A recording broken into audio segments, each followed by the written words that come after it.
Kung makita niyo tong umuusli mga idol, yan. Hindi mo pa mahuhugot din tong pinaka-body ng fill valve mo. Kaya pwede mo nang habaan, no. Oh. Ibig sabihin, marami na yung tubig mo na nasa tangke. So, mga idol, tugunan lang natin yung katanungan, ano. May nag-message sa atin na bakit daw hirap lumunok. Aray ko, lumunok yung kanyang inidoro, ano. So, nag-message sa atin. Ito para sa iyo. So, ito si Da TV. Yan, pagpalo ng mga idol. So about sa tang fitting sa CR mga idol, tuturo at i-explain ko sa inyo mga idol kung isa sa dahilan kung bakit hirap lumunok yun, parang nabibitin yung iniduro natin sa tubig, ano.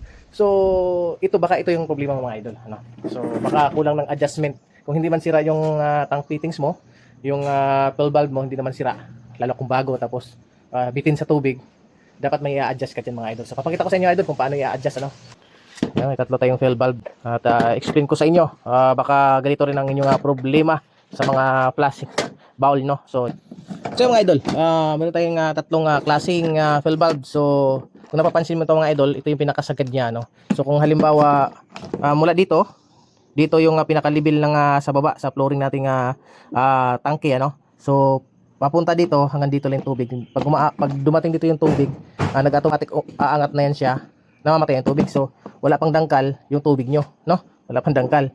So dapat i-adjust nyo ito mga idol, no? Para ang tangke nyo mapupuno na hanggang sa level niya, ano? Para hindi nahihirapan nabibitin sa tubig. So ito, papakita ko sa inyo. Para basic lang nito mga idol, itong ating tutorial, ano? So pakita lang natin to sa inyo kung paano to i-adjust. Kasi tatawag pa kayo ng tubiro, ano? At least kayo mismo kaya nyo nang gawin to. So buksan nyo yung takip ng tangke nyo at hanapin nyo itong fill valve.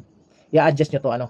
Kasi minsan yung mga iba na siyempre nagkabit lang, hindi alam paano i-adjust. So hanggang dito lang yung tubig, no? Hanggang dito wala pang dangkal. So hindi nila alam na ganoon nga nangyari, nabibitin, kaya hindi nauubos yung laman ng ating dumi, ano. So yan. So dito mga idol, wala pang dangkal yung tubig mo, wala pang dangkal, oh. So adjust mo to mga idol. Ito, may adjustment po tayo, ano. So kung makita niyo tong umuusli mga idol, yan. Hugutin niyo lang to, hugutin niyo lang. Yan, oh.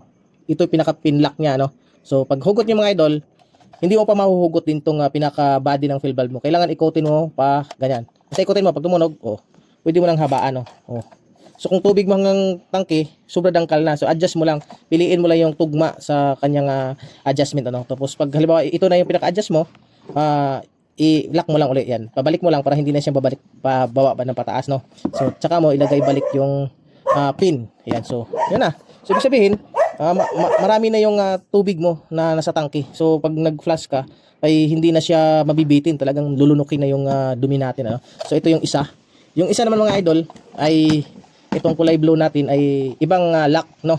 So baka yung unang tinuro natin ay hindi ganoon ang inyong fill valve. So mahirapan kayo. So ito mga idol, makita mo, pansin mo, napaka-iksi lang din yung tubig natin. So ito mga idol, makita mo itong pinaka naka-embed na lock. Angat mo lang to. Yung isa dihugot, no. Ito dilak. Angat mo lang to mga idol, yan. Angat mo lang. Tanggalin mo sa pinaka-lock. Angat mo lang kasi diretso yan, hindi natatanggal. Angat mo lang. Pag naangat mo yan. Pag naangat yan, tsaka mo ikutin. Din habaan mo. Ayun. So yan mga idol, mahaba na. So wag mo na may isagad, no. So ganoon din pag nilock mo rin mga idol, angat mo lang din, tapos balik mo, tsaka magbitawan. You know, kita nyo, napakahaba na, dangkal na mahigit. So marami ng tubig mailagay sa tangke mo dyan mga idol. Kasi pag once na umabot dito yung tubig mga idol, nag-automatic yan stop dahil aangat na tong pinaka tong pinaka fill valve niya lock dito, no. So yun. So ito mga idol, may itong pangatlo natin.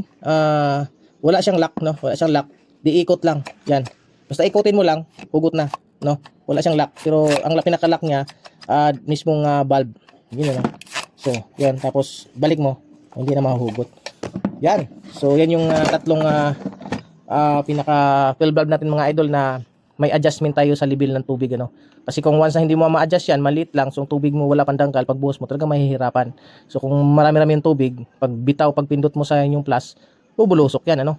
So talagang ubos. So yan lang yung ating kasagutan sa mga nag-message sa atin, ano, para din malaman din ng iba, para hindi na rin sila kukuha ng handyman o plumber, ano. So yan mga idol, sana may nakakuha kayong kunting kaalaman, napaka-basic lang na huwag nyo na kaya nyong i-DIY na. Yung mga idol, maraming salamat pa. Kung nagustuhan nyo itong video na to, paki-follow and subscribe sa ating YouTube, no.